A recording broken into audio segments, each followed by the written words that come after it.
All right, so are you ready to dive into some e-commerce conversion strategies? Always ready for that. Perfect. Yeah.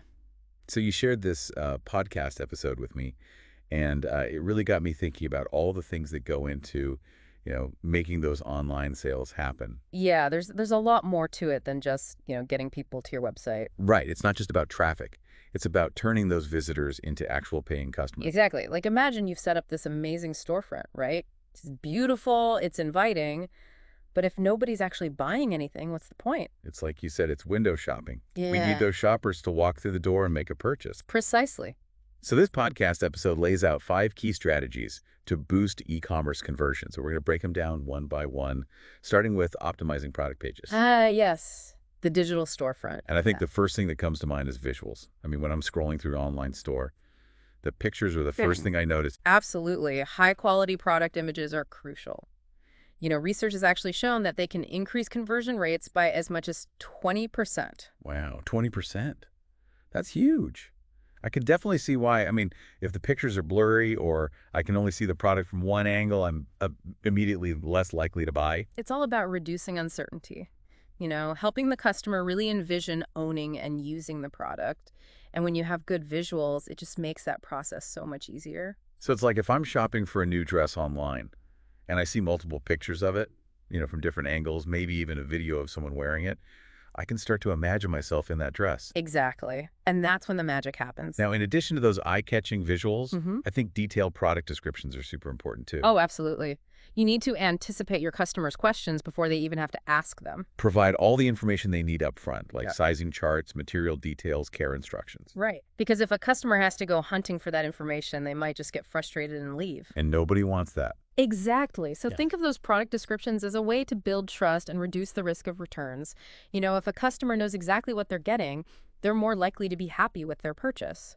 It's all about creating that seamless and transparent experience. Couldn't have said it better myself. And let's not forget about the power of customer reviews. Ah, yes, social proof in action. I mean, don't you always check the reviews before buying something online? Pretty much every time. Yeah. As humans, we're naturally inclined to trust the opinions of others, especially when it comes to making purchasing decisions. It's like that virtual word of mouth recommendation.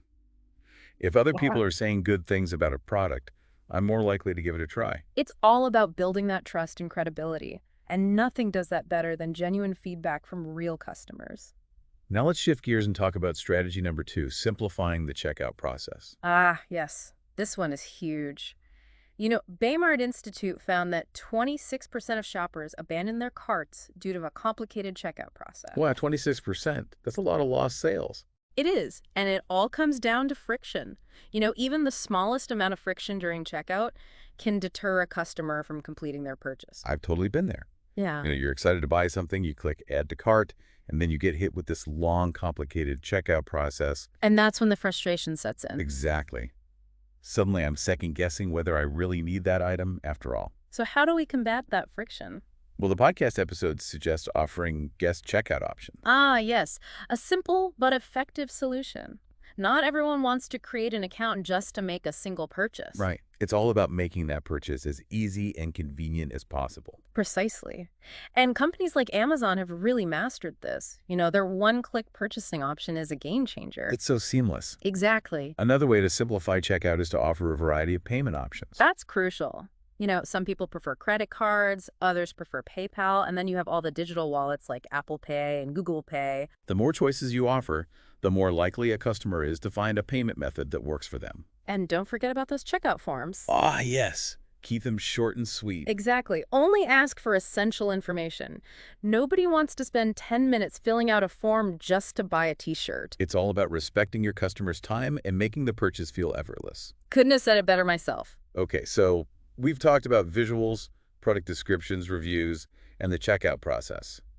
Ready to move on to strategy number 3. Let's do it. This one is all about persuasive calls to action, or CTAs. CTAs are the guiding hand that leads your customers towards that purchase. Okay, but I have to admit, sometimes CTAs can feel a bit pushy, I understand that. But the key is to use them strategically and authentically. Think of them as helpful guides, not aggressive sales pitches. Okay, so instead of a giant BY Now button, it's more like a gentle nudge like discover more or learn more. Exactly. And the language should be action-oriented and compelling. So like, shop now or get yours today. Precisely. A company like Nike does this brilliantly. Their website is full of phrases like, just do it, and unlock your potential. It's all about creating a sense of excitement and encouraging people to take that next step. And the placement of those CTAs is just as important as the language. So it's not just about slapping a CTA on every available pixel. Right. You want to strategically place them throughout the customer journey. Think about it like signposts in a physical store, guiding customers towards specific products or promotions. Okay, so you're leading them through the experience, but not overwhelming them with choices. Exactly. And a touch of urgency can be effective as well. Oh yeah, like those limited time offers or low stock notices. Exactly. Those can create a sense of scarcity and motivate shoppers to act quickly. They're like, oh no, I better grab this before it's gone. Exactly. It taps into our fear of missing out. All right, this is fascinating stuff. We've covered a lot of ground, but we're just getting started. There's so much more to explore. So in part 2, we'll delve even deeper into these strategies and see how they're being used by real companies. Stay tuned. Welcome back. So in part 1, we talked about those 5 key strategies for boosting e-commerce conversions. And now I'm really excited to see how those strategies are being used by actual companies. Yeah, theory is great, but seeing it in action is a whole other level. Totally. Yeah. So let's revisit that first strategy, optimizing product pages. Okay. And I think a company that does this really well is Patagonia. Oh, absolutely. Patagonia's product pages are a masterclass in visual storytelling. I love their photography. It's not just your typical product shots, against a Yeah. plain white background. Right. They really capture the spirit of the brand. Those stunning landscapes, the models actually using the gear. It's like you're right there on the adventure with them. It makes you want to grab your backpack and head out into the wilderness. Exactly. And it's not just about that one hero shot either. They offer multiple angles, close-ups of fabric details, really giving you a comprehensive view of the product. They even have videos demonstrating how some of the products work. It's all about providing that immersive experience, really letting the customer see and feel the product before they even buy it. And then, of course, there are the product descriptions. Patagonia goes above and beyond just listing features. Oh, yeah. Yeah. They talk about the benefits, the materials, the sustainability practices behind each product. It's like they're telling a story. Exactly. And that storytelling is what connects with customers. It creates that emotional bond that makes people want to buy from Patagonia. And let's not forget about the customer reviews. Yes. The voice of the people. Patagonia actually encourages customers to share both positive and negative feedback. That's huge. Yeah. It shows that they're confident in the quality of their products and that they're committed to transparency. It definitely makes me trust them more. Yeah, When a company is willing to show the good and the bad, it just feels more authentic. absolutely. Okay, so let's move on to strategy number 2, simplifying the checkout process. And I think Amazon is the undisputed champion in this category. Oh, without a doubt. Their one-click purchasing option is pure genius. It's so easy. You literally find what you want, click once, and it's on its way. They've removed all friction from the process. Yeah. No need to create an account, no need to fill out lengthy forms. It's just pure convenience. And they offer a wide variety of payment options too. Yeah, credit cards, debit cards, gift cards, digital wallets, you name it, they have it. They really cater to every possible preference. And those guest checkout options are a game changer. Not everyone wants to create an account just to make a single purchase. Right. It's all about making that purchase as easy and accessible as possible. Exactly. Okay. Ready for strategy number 3. Bring it on. Persuasive calls to action. Yes. The art of the nudge. And a company that does this really well is Nike. Oh, absolutely. Their website is a symphony of action-oriented language. It's like they're speaking directly to my inner athlete. Shop now. Get yours. Just do it. Every phrase is designed to ignite that desire to move, to achieve, to conquer. It's so motivating. Yeah. And the placement of those CTAs is brilliant too. They appear at just the right moment in your browsing journey. Exactly. They're not overwhelming you with choices.